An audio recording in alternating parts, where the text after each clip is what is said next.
Hello students, probability के कुछ MCQ हम लोग यहाँ पे कर रहे हैं जो कि कुछ इंपॉर्टेंट्स हैं। ठीक है, ये एमसीक्यू ऐसे जो जेईई मेंस के एग्जाम में आ सकते हैं, इवन एडवांस के एग्जाम में भी आ सकते हैं, या आपको कहीं एनडीए के एग्जाम देना है किसी भी तरीके के, तो प्रोबेबिलिटी की कुछ सेलेक्टिव क्वेश्चंस हैं जो एनसीईआरटी एग्जाम्पलर बुक से मैंने लिए हैं, काफी काम की क्वेश्चंस हैं। वन बाय वन हम सभी क्वेश्चंस यहाँ पे करेंगे।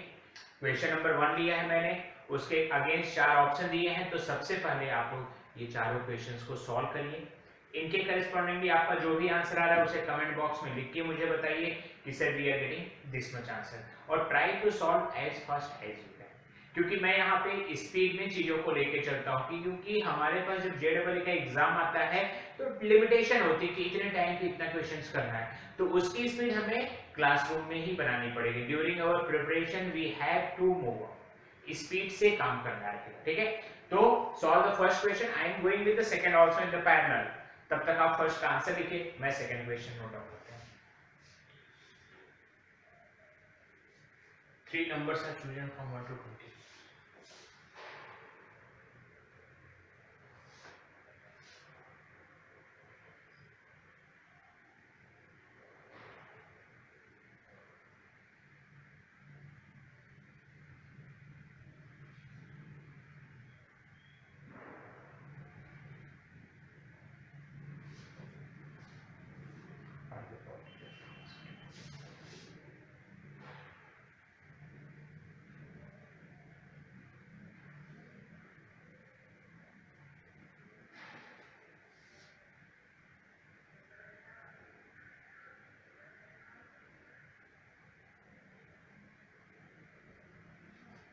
चार ऑप्शन होंगे, 186 upon 190,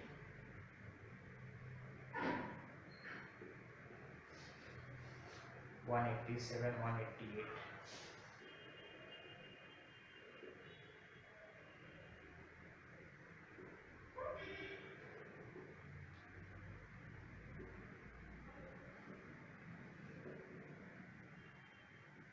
okay. So what about the first one? मेरे पास दोनों आंसर क्वेश्चंस हैं, आपके पास दोनों के आंसर्स होने चाहिए। तो फर्स्ट क्वेश्चन आपको दिखाई दे रहा है, in a leap year the probability of having 53 Tuesday or this is the most, यही एंड होता तो अलग कहानी होती, और है तो ये एक अलग कहानी को रिप्रेजेंट्स कर रहा है। तो 53 ट्यूसडे हो या 53 वेंसडे हो, तो देखो लीप ईयर है, तो लीप ईयर में क्या होता है, 52 वीक्स होते हैं और 2 एक्स्ट्रा दिन होते हैं। How many extra days are there? 2 extra days होंगे। तो वो 2 एक्स्ट्रा डेज कैसे होंगे? कॉन्सेक्यूटिव नहीं होंगे। तो अगर मैं यहाँ पे आप लोगों के लिए सैंपल स्पेस लिखूं तो 53 में क्या हो सकते हैं, या तो वो संडे मंडे हो सकते हैं, या फिर वो मंडे ट्यूसडे हो सकते हैं, ट्यूसडे वेंसडे हो सकते हैं, वेंसडे थर्सडे हो सकता है, थर्सडे फ्राइडे हो सकता है, फ्राइडे सैटरडे या Saturday Sunday. These are the 7 possibility. हमारे फेवर में कौन कौन है? हमारे फेवर में कौन कौन है? तो आप ध्यान देंगे तो फेवर में ट्यूसडे भी है और OR और Wednesday. That means this is in our favour, this is also in our favor and this is also in your favor. So total कितने एलिमेंट्स हैं सैंपल स्पेस में? 1 2 3 4 5 6 7, और फेवरेबल एलिमेंट्स कितने हैं? 1 2 3। So probability will be 3/7। यहीं पे star बना के अगर सेम क्वेश्चन में होता 53 ट्यूसडे एंड 53 वेंसडे, तो हमारा आंसर कितना था? 1/7। वाई 1/7? क्योंकि उन्हें ट्यूसडे भी चाहिए और वेंसडे भी चाहिए, तो यही एक एलिमेंट है जो ट्यूसडे और वेंसडे दोनों दे रहा है, ए एंड डी एंड वाला। और क्लियर हो गया? तो when they are asking for Tuesday और वेंसडे, ओआर वाला, और then 1 2 3, Tuesday and Wednesday, then 1/7। अगर पूछा जाए 53 ट्यूसडे और 53 थर्सडे, सो आंसर कितना आ जाएगा?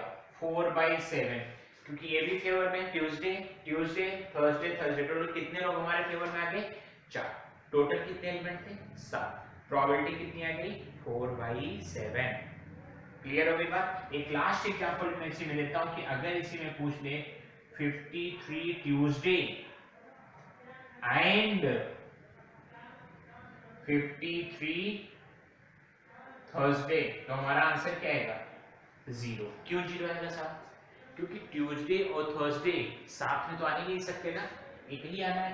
कहीं भी दिखाई दे रहा है ट्यूसडे एंड थर्सडे का ब्रैकेट? नहीं। ट्यूसडे वेडनेसडे के साथ आ सकता है, वेडनेसडे थर्सडे के साथ आ सकता है, बट ट्यूसडे और थर्सडे दो तो, क्योंकि हमारे पास जो लीप ईयर होता है, लीप ईयर में 52 वीक प्लस 2 एक्स्ट्रा डेज होते हैं। अब 2 दिन जो एक्स्ट्रा मिलेंगे वो कंसेक्यूटिव ही होंगे, ट्यूसडे वेडनेसडे होगा, वेडनेसडे थर्सडे, लेकिन ट्यूसडे के बाद थर्सडे डायरेक्ट तो नहीं आ सकता है, तो उसकी प्रोबेबिलिटी कितनी हो गई 0। सो हमारे क्वेश्चन का आंसर है 3/7। और उसके अलावा मैंने यहाँ पे 3 और क्वेश्चन आपको करा दिए हैं, क्योंकि जरूरी नहीं कि ये क्वेश्चन हमारे एग्जाम में है, इसके बेस पे कोई भी क्वेश्चन हमसे पूछा जा सकता है और हर एक क्वेश्चन का सही जवाब देना आपकी जिम्मेदारी है और उसे सिखाना मेरी जिम्मेदारी है। क्लियर हो गई बात? यस और नो? अब सेकंड क्वेश्चन पे थोड़ा ध्यान दीजिए। सेकंड क्वेश्चन कैसे सॉल्व करना है, इस पे मैं आप लोगों के लिए नेक्स्ट क्वेश्चन जनरेट करता हूं। दिखाई सुनाई दे रहा है?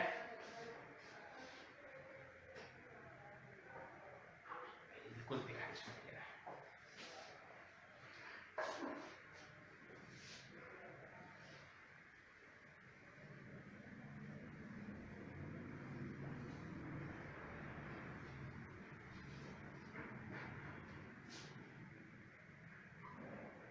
क्वेश्चन नंबर है 3 अपने पास। While shuffling a pack of 52 playing cards, 2 cards are accidentally dropped.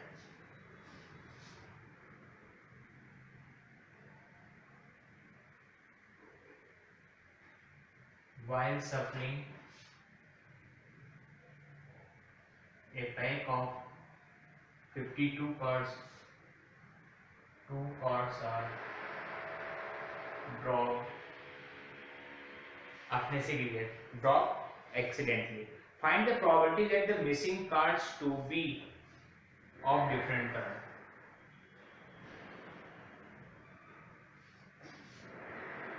Find the probability of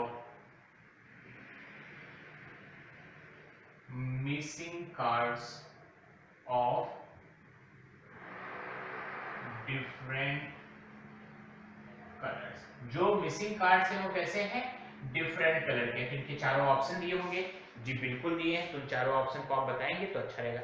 29/52, B 1/2, C 26 51, D 25 51, 27 51।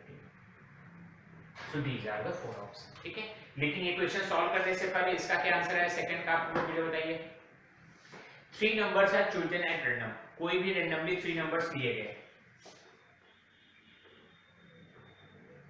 तो टोटल नंबर ऑफ वेज कितने हो जाएंगे 20C3। सॉल्व करके बताना है, that is 20 into 19 into 18 divided by 3 into 2 into 1, that is 20 into 19 into 18 divided by 6, 6 3 जा 3 2 जा 6, 19 6 जा,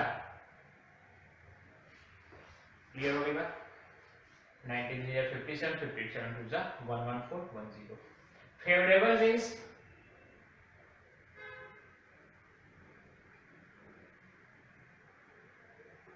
फेवर में कितने लोग आएंगे, कंसेक्यूटिव लेना है, ठीक है।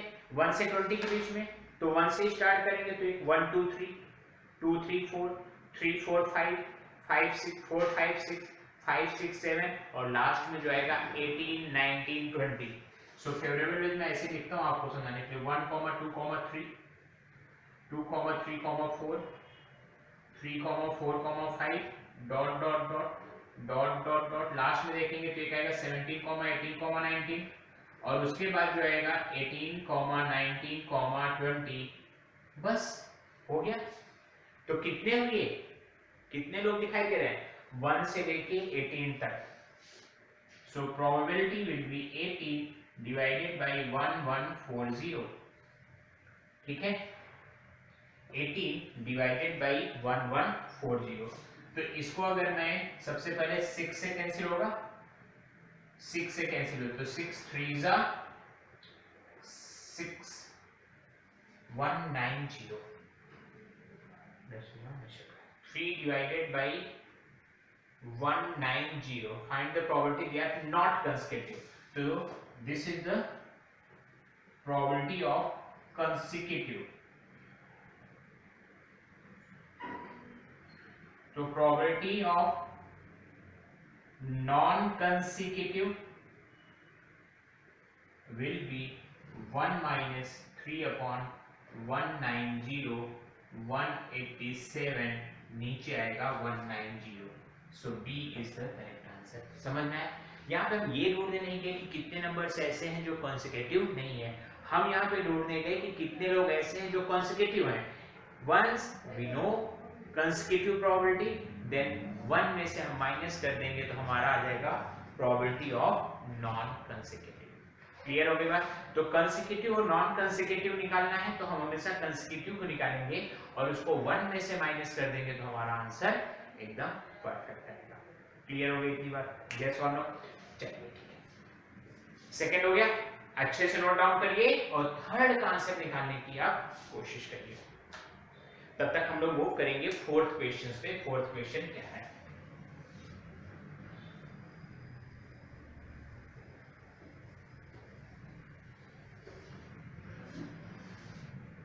Without repetition of number, 4-digit numbers are formed with the numbers. Without repetition of digits, question number है 4.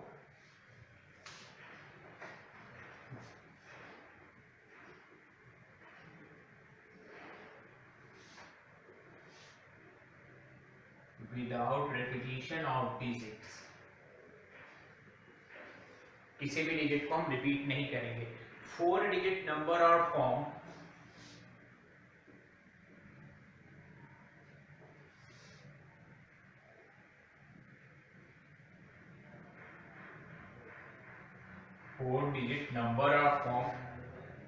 with the number 0 to 35. With the numbers 0 to 3 and 0 2 3 and 5. The probability of such number divisible by 5. Probability of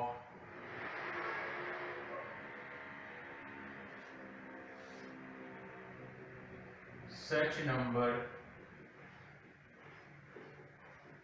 divisible by 5 is. क्या क्या option है? 1 by 5, 4 by 5.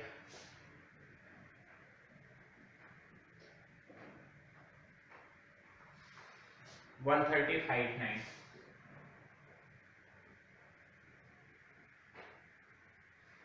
Clear? Fourth question हम करेंगे, but उससे पहले third में आपका आंसर क्या आया है ये आप लोग मुझे जल्दी से बताइए, क्योंकि बहुत ही प्यारा क्वेश्चन है. 52 कार्ड्स थे, उनको मैं सफल करा तो 2 कार्ड एक्सीडेंटली ड्रॉप हो गए. कौन से हैं मुझे नहीं मालूम. तो हमारे पास बचे कितने? 50. 2 नीचे गिरे.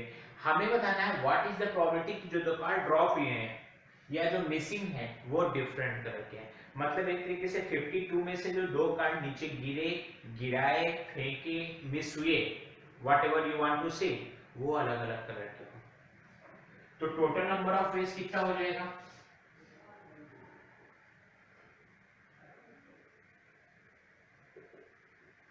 C2.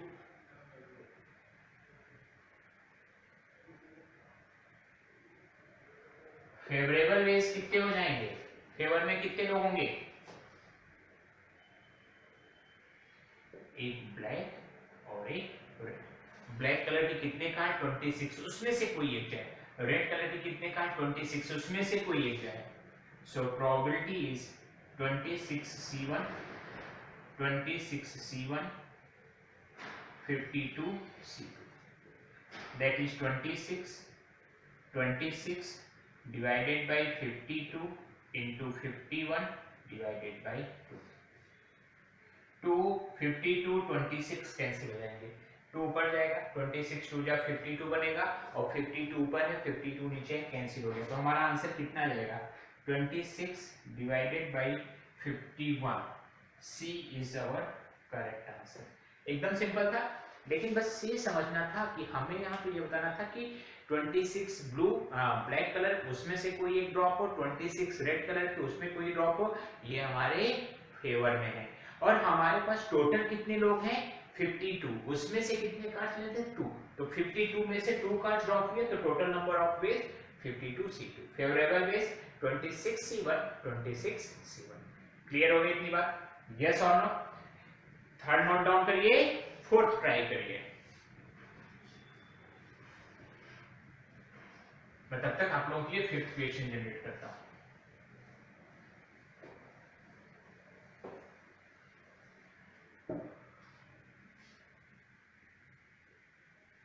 Question number 5। ओहो आसान है। A and B are the mutually exclusive events. A and B are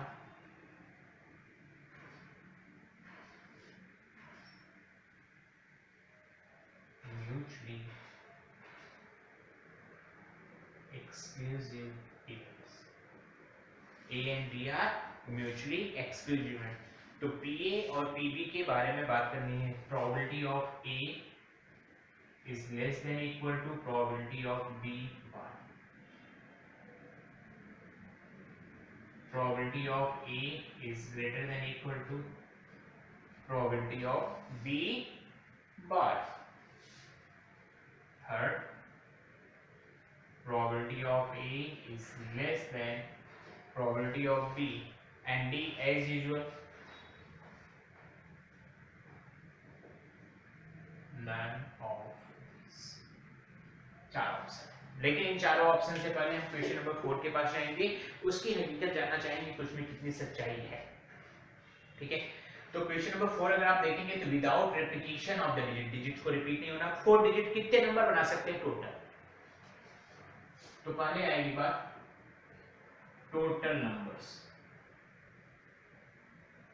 1 2 3 4, 4 digit number बनाना है, रिपीटिशन नहीं अलाउड है।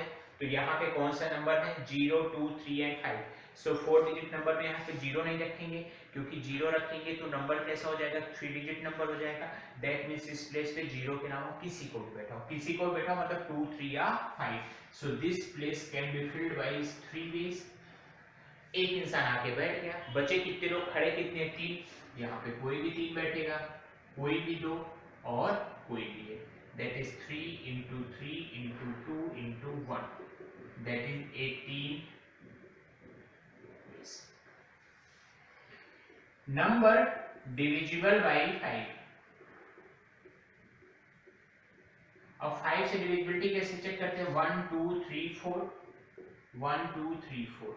यहाँ पर या तो 0 आ जाए, यहाँ पर या तो डिजिट 5 आ जाए। 5 से नंबर तभी डिविजिबल होता है when the last digit is either 0 और 5।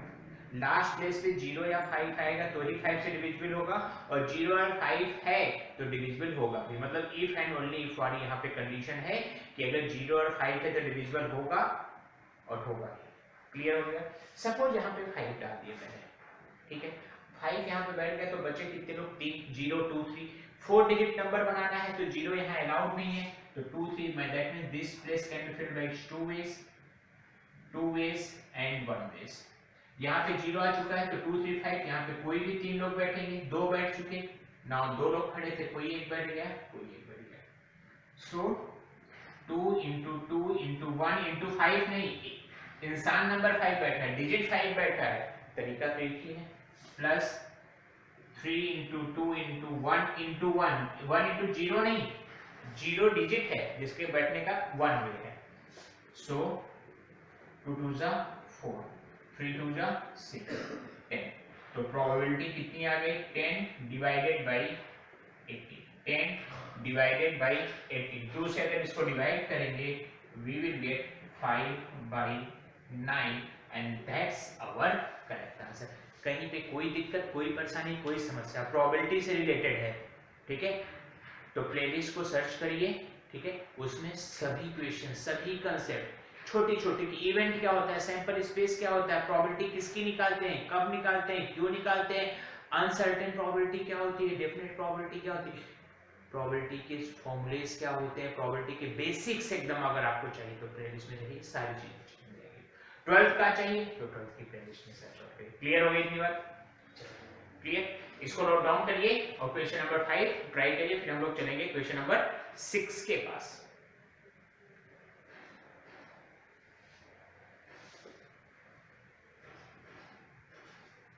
हो गया note down?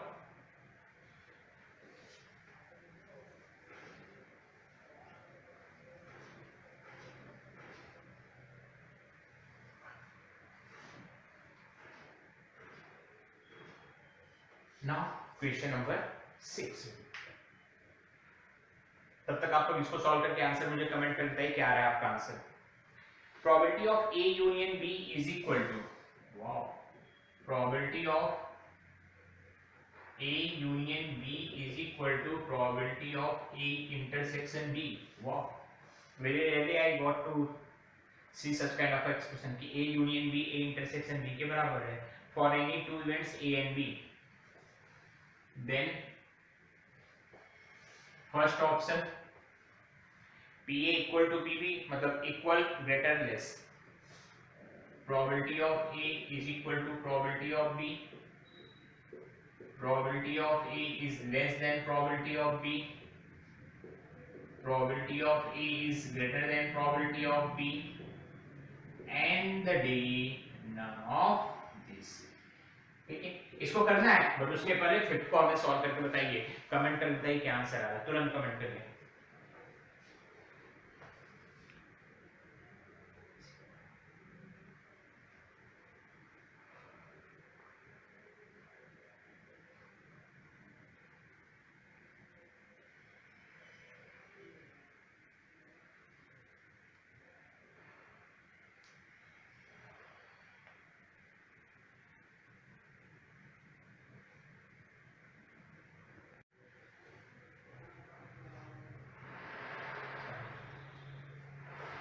A and B are the mutually exclusive events for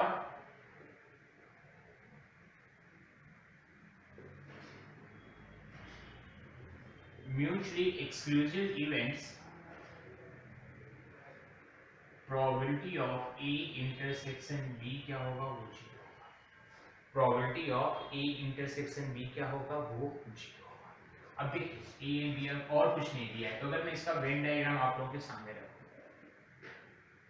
तो ये A होगा और ये B होगा, ठीक है, तो दिस इज A, कोई डाउट नहीं। व्हाट अबाउट B बार?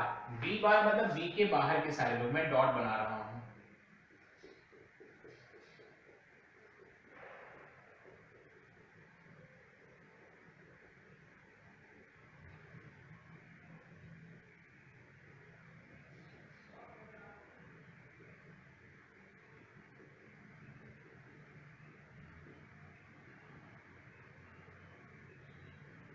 अंदर भी जाएगा A के अंदर, B के अंदर नहीं जाएगा, लेकिन A के अंदर तो रहेगा ही ना।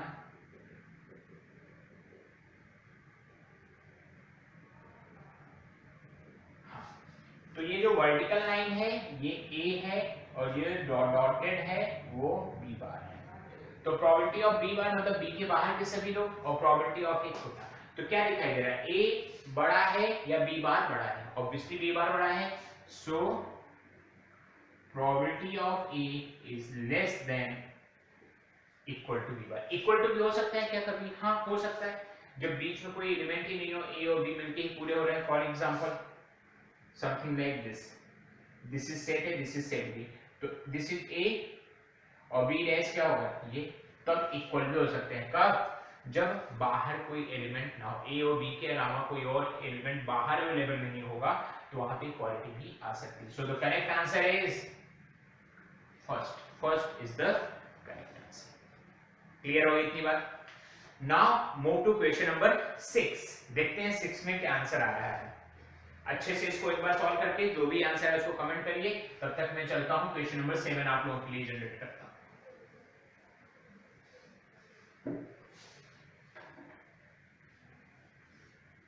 Six boys and 6 girls sit in a row at random.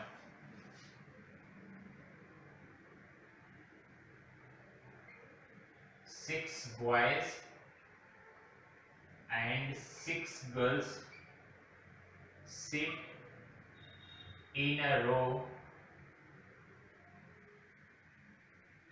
randomly. 6 boys and 6 girls sit in a row randomly, random at random. Okay. The probability that all girls sit together. Probability of all girls sit together. What is the probability that all girls sit together? So कुछ options हैं वो भी बता देते हैं।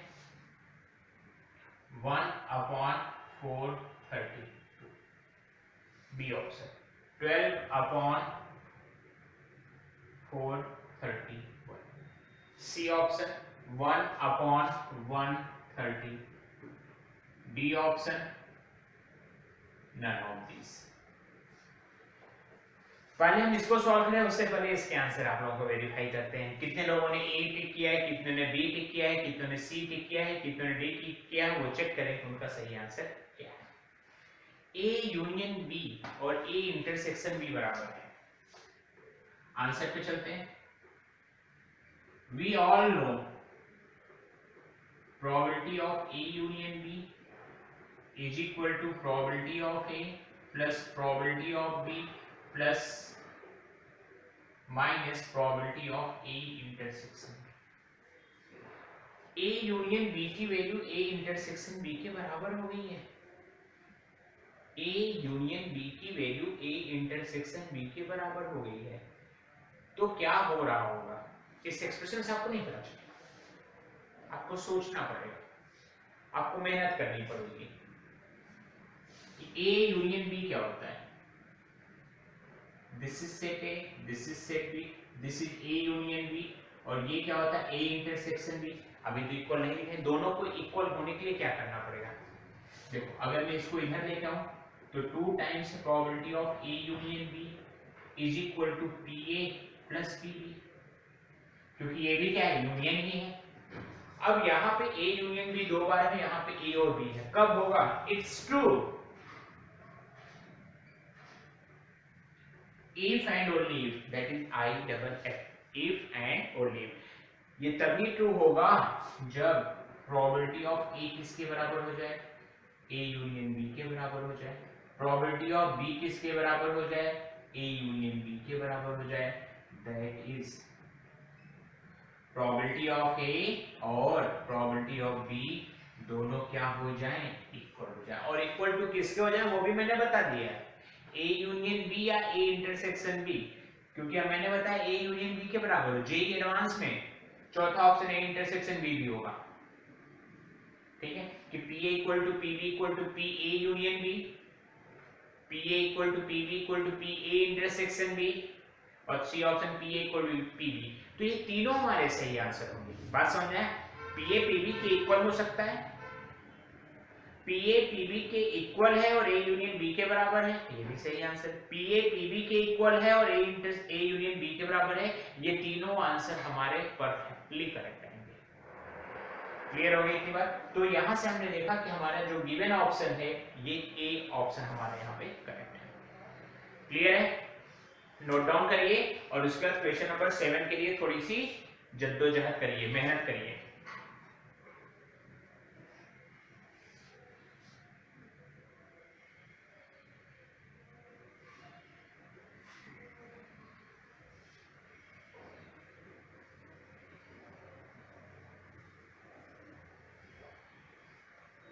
Seven के बाद अगला क्वेश्चन आता है 8। A single letter is selected from the word probability। आसान क्वेश्चन है।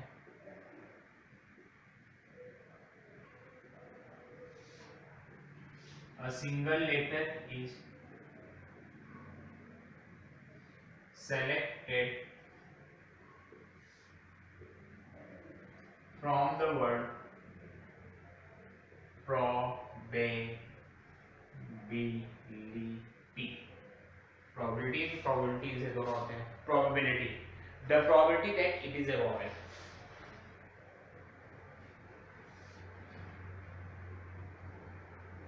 The probability that it is a vowel. चार ऑप्शन. प्रोबेबिलिटी में से एक लेटर निकाला गया, क्या प्रोबेबिलिटी है कि वो वॉवेल हो? 1 3 4 11 2 11 1 3 4 11 2 11 and 3 11. These are the four options. But before solving question number 8, you must have to solve question number 7. इस तरीके के हर एक चैप्टर में आपको मिल जाएंगे इंपॉर्टेंट कंसेप्चुअल एक्सरसाइज क्वेश्चंस की, एमसीक्यू की प्रैक्टिस हर एक चैप्टर में. आप जाके प्लेलिस्ट एक बार सर्च करिए, आपको पता चलेगा कि सबसे अच्छा कंटेंट यहाँ पे आपको मिल रहा है. क्लियर है? चलिए, 6 boys and 6 girl in this row. तो टोटल कितने वेज हो सकते हैं?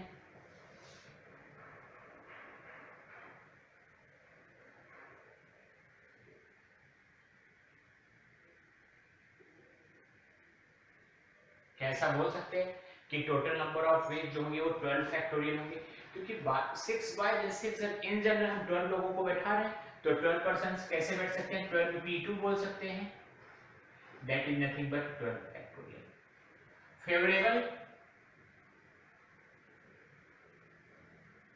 फेवरेबल में क्या हो रहा है? ये जो गर्ल्स हैं, ये 6 गर्ल्स एक साथ बैठ रही हैं और 1 2 3 4 5 6. तो कितने ऑब्जेक्ट दिखाई दे रहे हैं? 1 2 3 4 5 6 7. तो अरेंजमेंट नंबर ऑफ वेज कितने हो जाएंगे? 7 फैक्टोरियल इनटू ये गर्ल्स, जो 6 गर्ल्स एक बॉक्स के अंदर ही हैं, वो भी अपनी पोजीशन की भाई तुम इधर रखो, मेरे को बैठना है, मेरे को इधर देखना है, मेरे को उधर देखना है, ताकाझाकी करनी है, तो वो लोग कितने तरीके से अरेंज होंगे? 6 फैक्टोरियल वेज से अरेंज होंगे. ठीक है, तो प्रोबेबिलिटी क्या निकल के आएगी?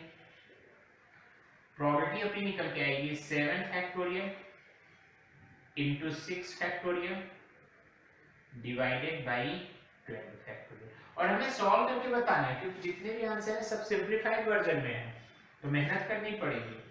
7 factorial 6 into 5 into 4 into 3 into 2 into 1 divided by 12 into 11 into 10 into 9 into 8 into 7 factorial. 7 factorial 7 factorial तो सही दो गए. अब काटा पीटी करते हैं, देखते हैं कौन कौन कट रहे हैं. 6 2 जा 12. चलिए, और कोई जा रहा है? जा तो रहे हैं, लेकिन मैं थोड़ी स्टाइल में कट करना चाहता हूं. 4 2 जा 8 3 3 जा 5 2 जा. That is 1 divided by 11 into 2 into 3 into 2. 2 3 जा 6, 6 2 जा 12. 12 into 11 132. The correct answer is 1 divided by 132. This is the perfect answer. समझ में आया क्या अप्रोच लगाया गया यहाँ पे सॉल्व करने के लिए? कुछ मेहनत नहीं किया हमने. सबसे पहले यहाँ निकाला कि टोटल कितने वेज हो सकते हैं. तो टोटल एक तरीके से 12 लोगों को बोला गया कि भाई आप बैठ जाओ, सिनेमा हॉल की पहली लाइन में बैठ जाओ. तो वो लोग बैठ गए. कितने तरीके से बैठेंगे? 12 फैक्टोरियल वेज से बैठेंगे. फिर हमने कंडीशन है नहीं सभी गर्ल्स जो हैं वो एक साथ बैठे हैं. अब सभी गर्ल्स को एक साथ बैठने, तो किसी को वो कॉर्नर की सीट चाहिए, किसी को बीच में बैठना है, किसी को शीला के बगल में बैठना है, किसी को दीक्षित के बगल में बैठना है. तो वो गर्ल्स भी आपस में अरेंज होंगी, लेकिन एक साथ ही रहेंगे. तो दूर से देखेंगे तो 1 2 3 4 5 6 और एक गर्ल्स का ग्रुप. ठीक है, ये बॉय उठते यहाँ सकता हो सकता है, 2 बॉय इधर आ जाए, 3 4 इधर रहे, 3 इधर आ जाए, 3 इधर रहे. तो टोटल देखेंगे तो 6 इंडिविजुअल बॉय और एक गर्ल्स का ग्रुप. टोटल कितने लोग हो गए? 7. They will arrange themselves into the 7 factorial veg.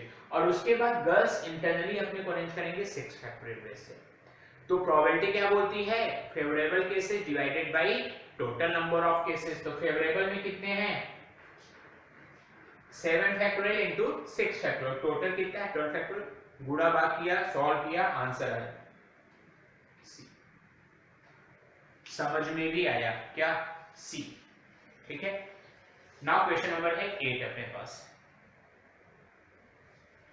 Clear है, रख कर दिया जाए, 8 सॉल्व करिए।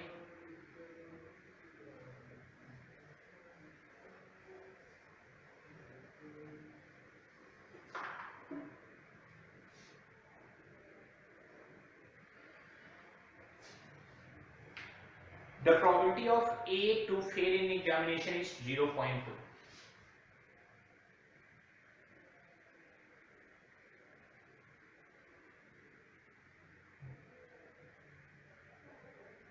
If the probability of A to fail in exam is 0.2, probability for A to fail in exam is 0.2 and that for B is 0.3 and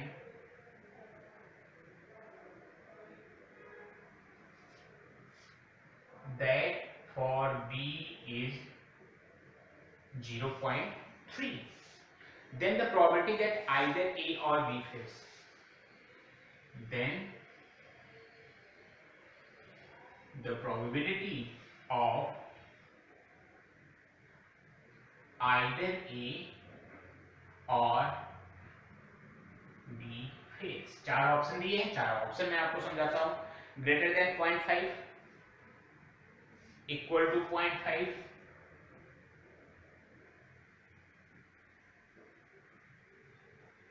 less than 0.5 and the D option is 0। आपको इन चारों में से बताना है, लेकिन वो बताए उससे पहले हमें प्रोबेबिलिटी के पास चलना है कि प्रोबेबिलिटी में से एक अल्फाबेट लिया गया, क्या प्रोबेबिलिटी है कि वो वावेल हो। तो यहां पे देखेंगे हम,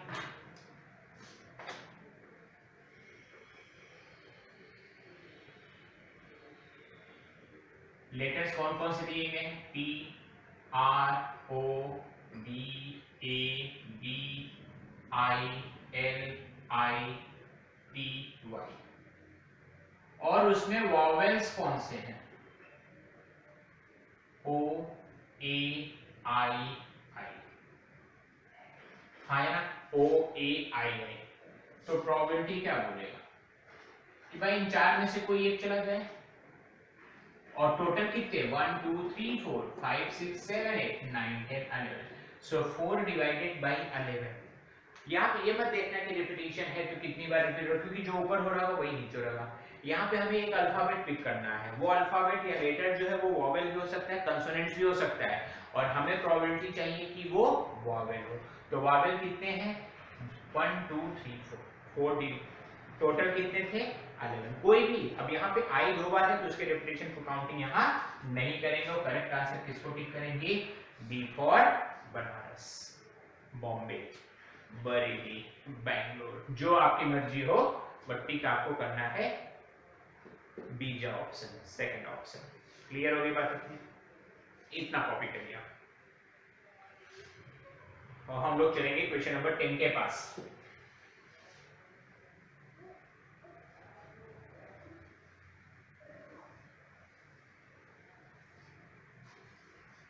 The probability that at least one of the event A and B occur is 0.6.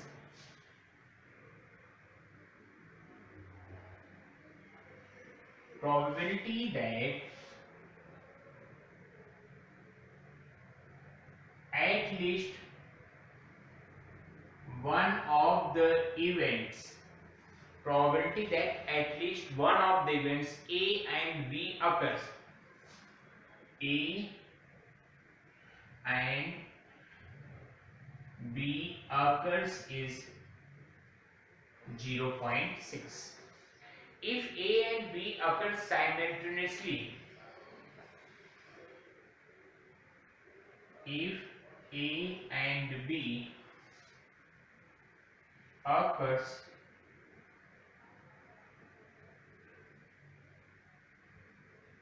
Simultaneously with probability 0.2, दोनों साथ में अगर करें उसकी प्रोबेबिलिटी कितनी 0.2, then P A bar plus P B bar is equal to, चार ऑप्शन होंगे, चारों ऑप्शन में से कोई एक सही ऑप्शन होगा, 4 8 12 16।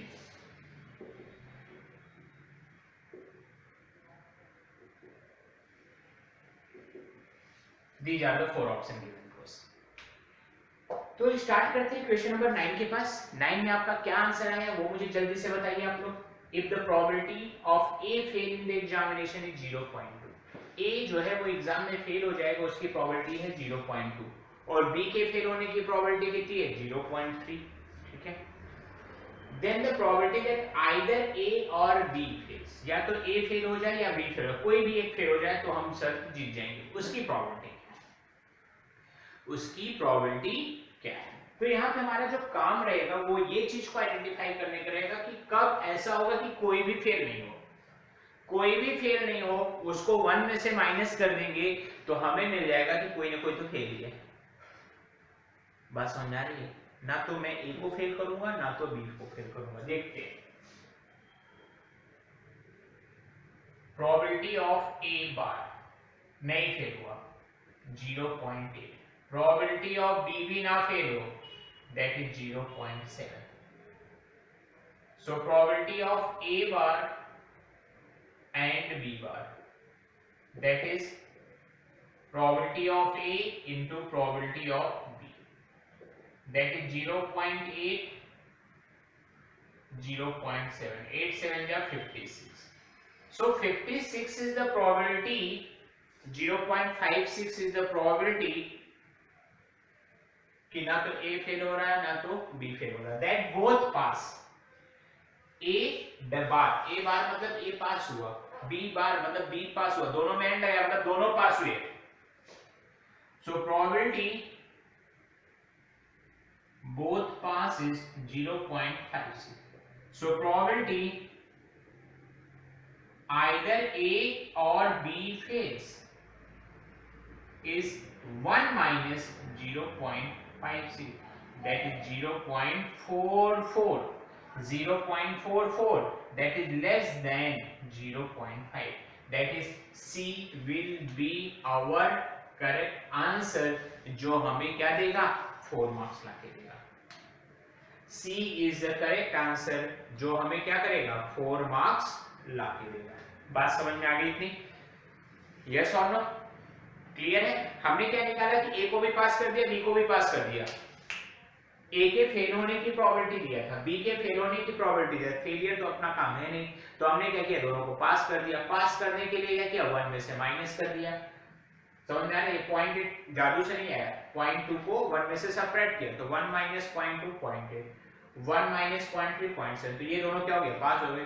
जब पप्पू पास हो गया तो हमें क्या करना था ए बार और बी बार दोनों को पास कराना था साथ में, दोनों इंडिपेंडेंट इवेंट है, दोनों मल्टीप्लाई हो गए, दोनों मल्टीप्लाई हो गए तो दोनों के पास होने की प्रोबेबिलिटी कितनी होगी 0.56।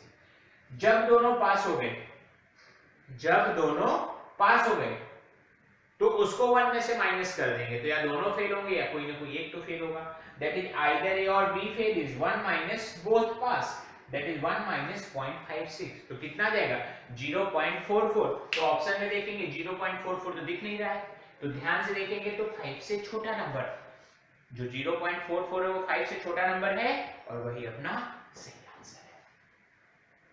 क्लियर होगी बात? अच्छा चलते क्वेश्चन नंबर 10 के पास। 10 क्या बात कर रहा है भाई अपने से?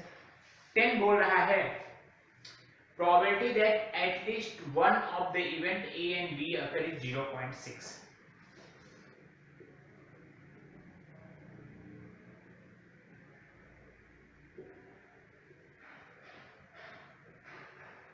And A and B occur simultaneously is given as 0.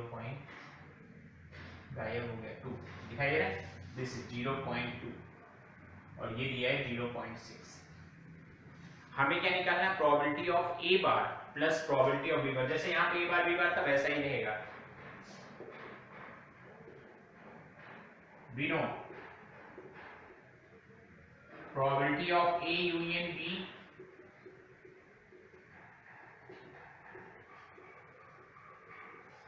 A union B कितना है 0.6, probability of A probability of B 0.2, ये 0.2 को उठा के हमने इधर किया तो 0.6 0.2 is equal to probability of A plus probability of B. तो प्रोबेबिलिटी ऑफ ए और प्रोबेबिलिटी ऑफ बी मिलके कितने हो गए 0.8। यहां तक तो सारी बातें क्लियर है। हमें निकालना क्या है ए बार और बी बार। नाउ इसको अगर इक्वेशन 1 बोलते हैं, so probability of A bar plus probability of B bar. A bar का मतलब क्या हुआ 1 minus probability of A 1 minus probability of B 1 plus 1 2 minus probability of A minus probability of B, that is 2 minus bracket PA plus PB। और PA plus PB यहां से उठ के आ जाएगा, बोलेगा भैया हमारा नाम है 0.8, हमारी वैल्यू है 0.8, तो 2 में से माइनस कर दो और आंसर टिक कर दो C। ठीक है, सो 1.2 will be the correct answer. क्या किया गया है आपको समझ में आना चाहिए अच्छे से। A यूनियन B जब बोला गया था either of the event occur, that is A union B की वैल्यू दिया हुआ था, A इंटरसेक्शन B की वैल्यू हमें निकाल के दिया हुआ था। हमें निकालना था A बार और B बार की प्रोबेबिलिटीज का सम। तो हमें A union B is equal to probability of A probability of B minus probability of A intersection B दिया। A यूनियन B की वैल्यू 0.6, A इंटरसेक्शन B की वैल्यू 0.2, इस 0.2 को इधर शिफ्ट किया तो 0.6 और 0.2 दोनों मिलके कितने हो गए 0.8। तो PA और PB का वैल्यू कितना आ गया 0.8 आ गया, 0.8 आ गया। PA बोले तो अब हमें क्या निकालना है PA बार प्लस PB बार। तो PA बार प्लस PB बार, PA को क्या बोलूंगा 1 माइनस PA, PB बार को क्या बोलूंगा 1 माइनस PB। तो 1 और 1 कितना 2, 2 minus PA minus PB, minus common ले लूंगा तो क्या हो जाएगा PA प्लस PB, और PA प्लस PB की वैल्यू उठा लेंगे इक्वेशन 1 से, कितनी रख देंगे 0.8। तो वो 2 में से 0.8 को सबट्रैक्ट करेंगे तो हमारा आंसर कितना निकल के आएगा 1.2, and that's the perfect answer. Without any hesitation you can say this is the best option. एक लास्ट क्वेश्चन है वो आप लोगों को सॉल्व करना है, और सॉल्व करके आप लोग मुझे अपडेट करेंगे via WhatsApp, via SMS, via comment, कुछ भी करके।